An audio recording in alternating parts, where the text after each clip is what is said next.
غنت فيروز لفلسطين: الآن وليس غدا أجراس العودة فلتقرع. فرد عليها نزار قباني قائلا: غنت فيروز مغردة وجميع الناس لها تسمع: الآن وليس غدا أجراس العودة فلتقرع. من أين العودة فيروز والعودة تحتاج لمدفع، والمدفع يلزمه كف والكف يحتاج لإصبع، والإصبع ملتذ لاهٍ في دبر الشعب له مرتع. عفوا فيروز ومعذرة، أجراس العودة لن تقرع. خازوق دق بأسفلنا من شرم الشيخ إلى سعسع.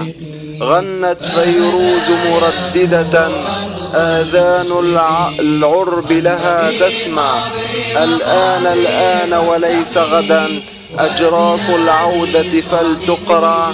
عفوا فيروز ومعذرة، أجراس العودة لن تقرع. خازوق دق بأسفلنا من شرم الشيخ إلى سعسع، ومن الجولان إلى يافا، ومن الناقورة إلى أزرع. خازوق دق بأسفلنا، خازوق دق ولن يطلع. ودم نازف من كابد حراتئ، وطني يحميك نار ولظى، ليس يحميك ضريد وفن. وطني يحميك نار ولظى، ليس يحميك غريد وفن. ليس يحميك غريد وفن.